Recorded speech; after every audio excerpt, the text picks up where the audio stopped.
Meditation day recognise कर लिया गया है।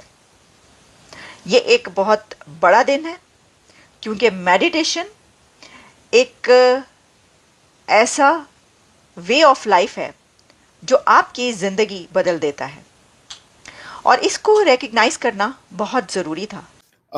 4 बच्चे हैं, वो फुटबॉल खेल रहे हैं, फिर एक महिला आती है, वो बकायदा अबाया में है, ठीक है ना, बकायदा इन स्ट्रिक्ट इस्लामिक ड्रेस। मौसमियाती तब्दीली के खतरे के लिए पाकिस्तान तैयार है ना दुनिया। चेयरमैन पीपल्स पार्टी बिलावल भुट्टो जरदारी कहते हैं, आज की दुनिया में हमारे और आने वाले कल के लिए इंफ्रास्ट्रक्चर वायरलेस इंटरनेट सर्विसेज हैं। माजी में आपको कंट्रोल और सेंटर करने की कोशिश की गई जो तेज रफ्तार इंटरनेट फराहम करना बुनियादी इंसानी हुकूक में शामिल है। चेयरमैन पीपल्स पार्टी बिलावल भुट्टो का जामशोरों में कॉन्वोकेशन से खिताब बोले कि इस्लामाबाद में बैठे हुए बाबुओं को इंटरनेट स्लो होने से फर्क ही नहीं पड़ता।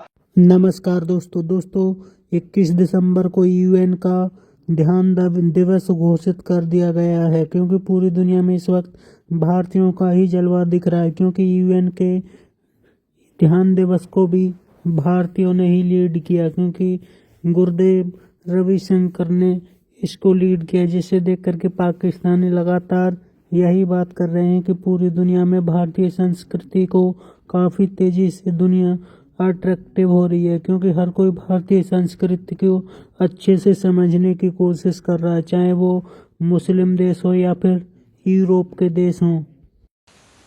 लेकिन आपको ये भी बताएं कि India leads celebrations at UN headquarters. United Nations के हेडक्वार्टर्स में इंडिया ने लीड किया है इन सेलिब्रेशंस को, और ये जो मेडिटेशन को रिकग्निशन मिली है यूनाइटेड नेशंस की तरफ से कि अब एवरी ईयर 21 दिसंबर को मेडिटेशन डे सेलिब्रेट किया जाएगा, इसमें इंडिया का बहुत बड़ा रोल है। आपको पहले हम ये बताते हैं कि ये जो यूनाइटेड नेशंस ने किया इसकी क्या डिटेल्स हैं।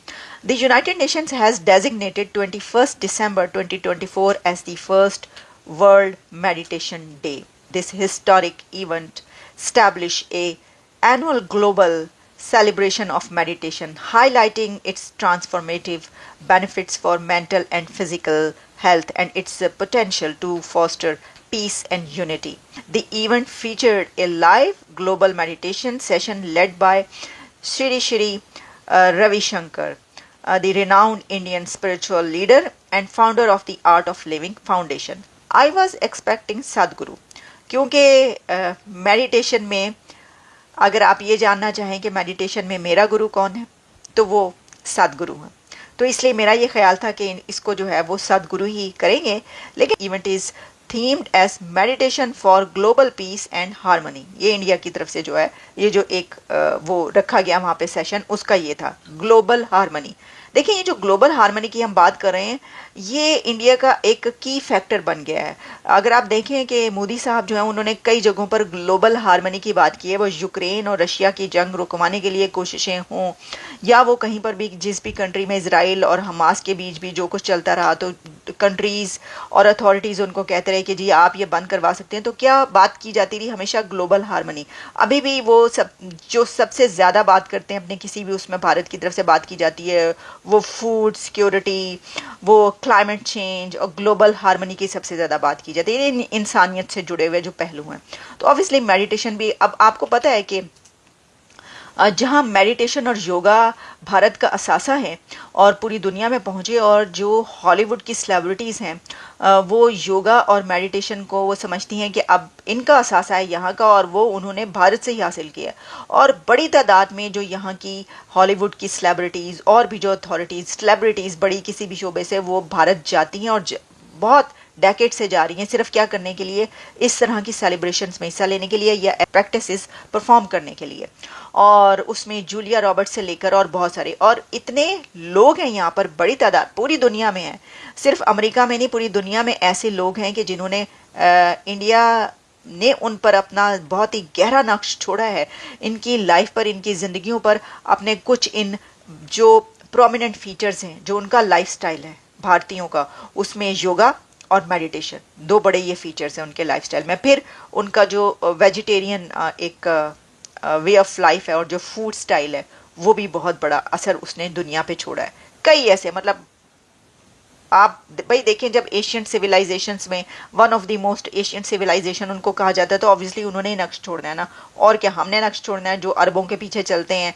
और ना हमें ये पता होता है कि जी हमारा जो है वो जड़ें और हमारी रूट्स कहाँ पर हैं। कभी हम कहते हैं कि वो उनके जो है वो कहते हैं कि अल्लाह की रस्सी को मजबूती से थामने के बजाय अरबों का ज़ारबंद मजबूती से थाम लिया है, और अपने आप को जो है वो अरब कहाँ के कहाँ निकल गए, रिफॉर्म्स ले आ रहे हैं, लेकिन उजह जो है वहाँ पे सड़कों पे मौलवी भागे दौड़े फिर रहे हैं। तो बस ये दे, अब हम इस पे बात करते रहते इसलिए ज़्यादा बात नहीं करेंगे। सो कतर ने मैसेज दिया है, और देखिए इस पूरे इस पूरे पार्ट में India is the pivot of civilization, of openness, of change, of keeping the ancient ethos. अरब भी नहीं चाहते कि उनकी एंशियंट आइडेंटिटी चेंज हो जाए, ना हम भारतीय चाहते हैं कि हमारी एंशियंट आइडेंटिटी चेंज हो जाए, बिकॉज सदियों लगते हैं, हजारों हजार साल लग जाते हैं मनुष्यों को सभ्य बनाने में। हम सब एक समय जंगली थे, और यहाँ तक का सफर हमारे जो कल्चर है, हमारी जो मूल्य है, हमारी जो सभ्यता है, उन्होंने हमें आज ऐसा बनाया है। तो इसको एक दिन में नहीं बनाया जा सकता ना। तो इसको ध्यान में रखते हुए अब अरब्स भी यही कह रहे हैं कि टाइम हैज कम टू जिसे कह लीजिए create a symphony between the Islam and the Arabic civilization. ठीक है ना, वो दुनिया को बहुत साफ मैसेज दे रहे हैं। और देखिए मैं ऐसा मानता हूं ना, ये मेरी थ्योरी है, and I am the first one to say that there are 3 kinds of Islam आज की डेट में दुनिया में है। अरबों का इस्लाम, तुर्कों का इस्लाम, और मूर्खों का इस्लाम। ठीक है ना। तो जो आपको, और इसमें आपको ना देखिए मैं इसको प्रूफ कर सकता हूं कि these 3 distinctions are visible, जैसे are indeed present। मैं दूध सुन रहा था जब मोदी जी पहुंचे कतर की धरती पर। कतर ही है ना कि कुवैत है? कुवैत है। जहां पे अभी मोदी जी गए वो कौन सा? जी कुवैत। मैंने कतर बोला, इसके लिए क्षमा चाहूंगा।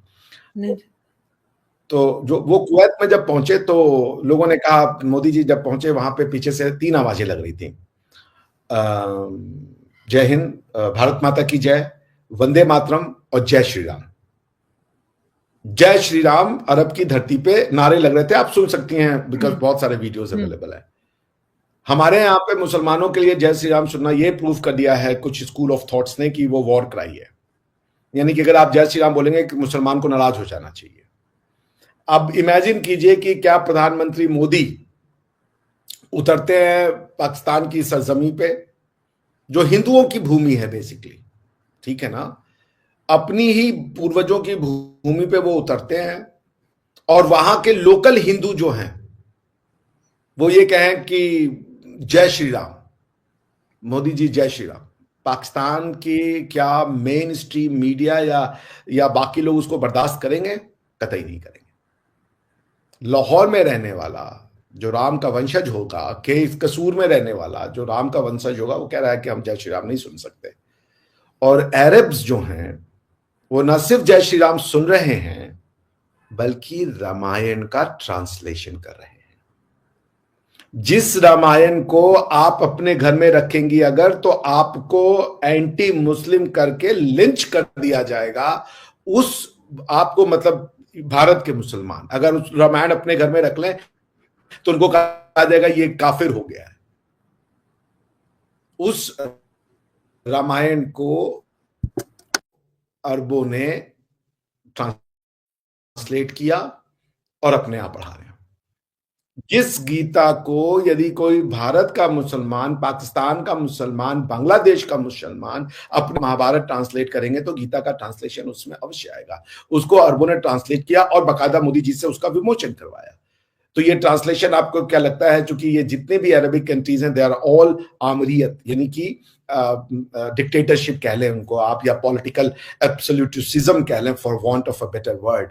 तो दोस्तों जिस तरह से भारतीय संस्कृति की तारीफ पूरी दुनिया कर रही है, उससे पाकिस्तानियों का कहना है कि पूरी दुनिया इस वक्त भारत की तरफ काफ़ी तेज़ी से आकर्षित हो रही है, क्योंकि हर कोई भारतीय संस्कृति का हैन हो चुका है, जबकि पाकिस्तानियों का कहना है कि पाकिस्तान को कोई नहीं पूछता। पूरी दुनिया में कोई भी देश पाकिस्तान को पसंद नहीं करता है, या फिर मुस्लिम देश हो या फिर और कोई देश हो, क्योंकि अब तो अधिकतर मुस्लिम देश पाकिस्तान को छोड़ करके जा चुके हैं। क्योंकि जिन मुस्लिम उम्मा के ऊपर पाकिस्तान हमेशा से कहता था कि इनसे पाकिस्तान को भीख मिलेगी, जिससे पाकिस्तान का गुजारा चलेगा, वही मुस्लिम देश अब पाकिस्तान को पूरी तरीका से इग्नोर कर रहे हैं और पाकिस्तान को आसानी से भीख भी नहीं दे रहे, जिससे पाकिस्तान की इकॉनमी इस वक्त काफ़ी बड़े खतरे में पड़ चुकी है। पाकिस्तान लगातार पूरी दुनिया में हाथ गिड़गिड़ा रहा है, लेकिन कहीं से पाकिस्तान को भीख नहीं मिल रही। आपकी क्या राय कमेंट में जरूर से करें।